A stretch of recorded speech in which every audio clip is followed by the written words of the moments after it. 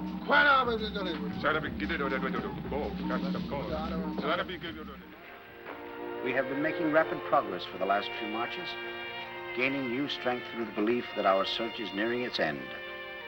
In only a few weeks, I shall be back in Zanzibar.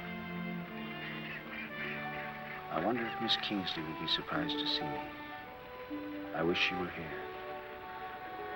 I'm sure the beauties of this vast country would take away all her fears of Africa. Thousands of flamingos flying off toward a sunset painted in their own flaming colors, an omen for our success. I find myself thinking of her often. At last, the village. What will Dr. Livingstone be like? White man in there. I don't know what to say. What do you say when you meet people in the middle of Africa? Why, just say, howdy, Pod. How's Triggs?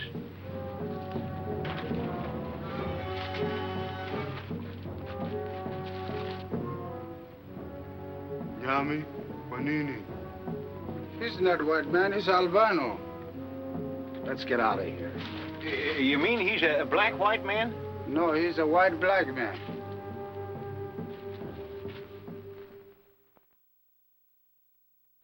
Our disappointment at Mabashi was apparently the signal for our luck to turn against us. Last night, another man was carried off by a lion, and 2 more died of dysentery, our worst enemy. When it strikes, the men drop like flies. The vultures follow us expectantly. The men are beginning to desert. Poor devils, I wonder if they'll ever reach the coast alive. We tramp on, day after day, week after week, from village to village, endlessly questioning, endlessly receiving the same answer, not no, not no. It is so long since we have heard a single word of hope that even another false rumor would be welcome. I am beginning to get some conception of the immensity of this country. It's as if we had left New York on foot, hoping to find Livingstone somewhere between Chicago and New Orleans. We have seen no human being in the weeks, but savage life is all around us, and the fierce equatorial sun always overhead. I apologize to Eve Kingsley.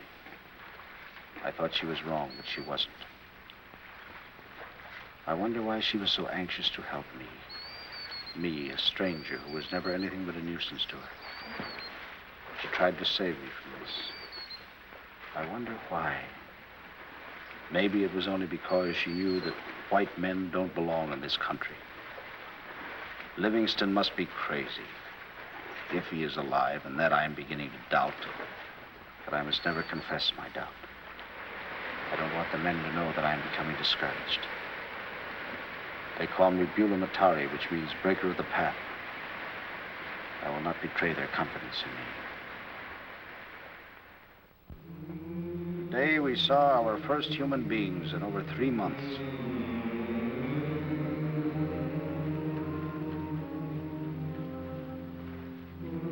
Slave caravan. Them slaves?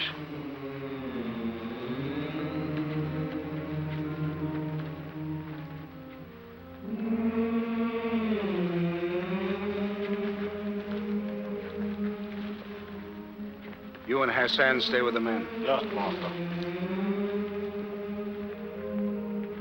Can you pace it?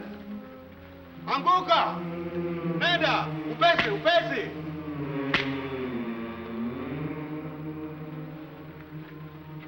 Marhaba. How do you do? Speak English? ما بفهمش عطول يا جدع. Hassan. السلام عليكم. عليكم السلام. شو يعمل هون بالبلد؟ You say he's surprised they're a white man in this country. Ask him if he knows the way to Tanganyika. تعرف وين بلد تنكينيكا هذه؟ تنكينيكا هيدي بلاد بعيدة كتير. بقدر رايح من هوني، أنا هذا الشيء من البلاد اللي أونين يمي، أحسن وين. You say he's surprised they're a white man in this country. Ask him if he knows the way to Tanganyika. Tanganyika, هيدي بلاد بعيدة كتير. بقدر رايح من هوني، أنا هذا الشيء من البلاد اللي أونين يمي، أحسن وين. He just come from there. The place they call Yambe, Full Moon March. It's the only best way to go there is to go through the Yambe. Ask him if he saw another white man. شافت الرجال الأبيض أول مرة اسمه دكتور ليفينغستون؟ ليفينغستون؟ لا ماني شايف رجال أبيض بالخارج بهالبلد. You never see before a white man in this country. Give him my thanks and go back to the men. السلام عليكم. مع السلامة. عليكم السلام. الله معكم. That's a funny lingo. I never heard that before.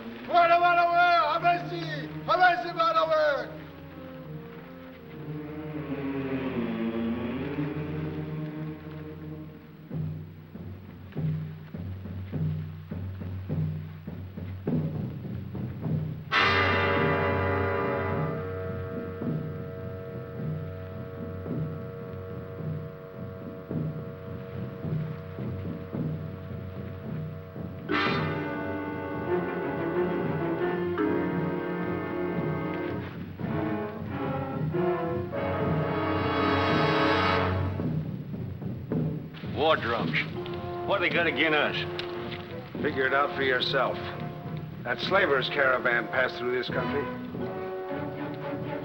Maybe they'll powwow. Maybe.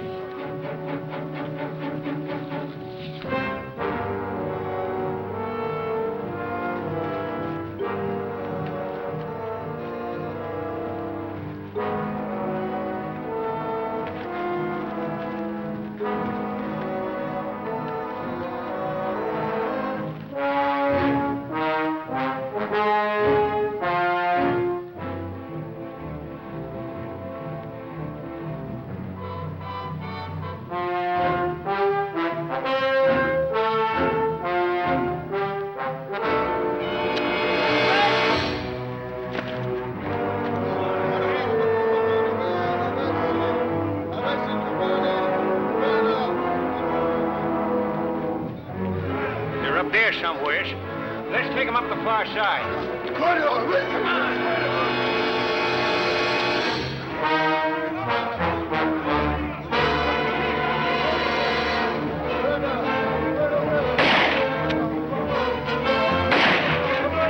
Come on, son. Don't stand here in the open. This is engine fighting. Do like I tell you. Come on, hurry up.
there's a million of them.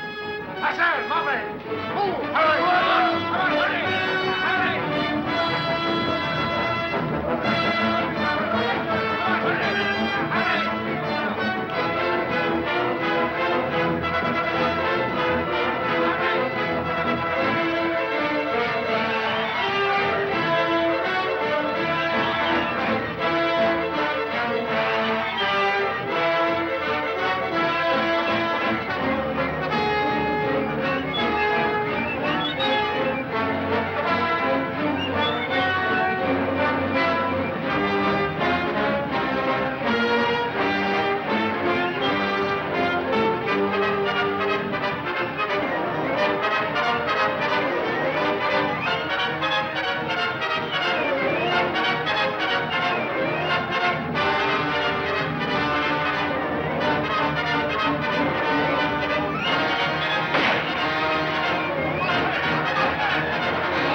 Should anyone ever find this diary, take it to Mr. James Gordon Bennett of the New York Herald.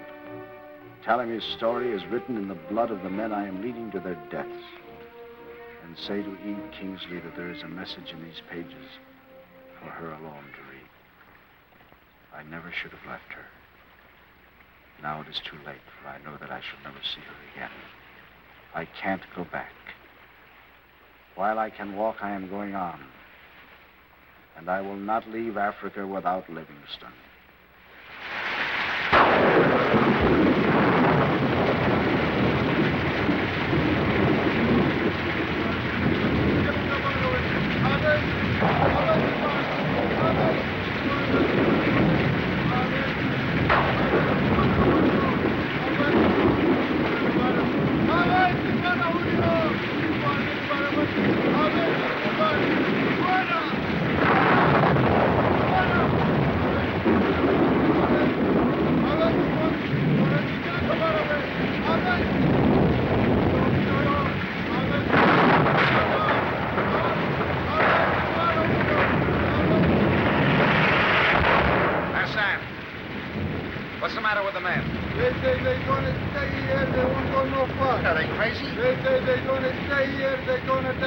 Stay here, they'll die a lot quicker. There's fever here. Go out and tell them there's fever.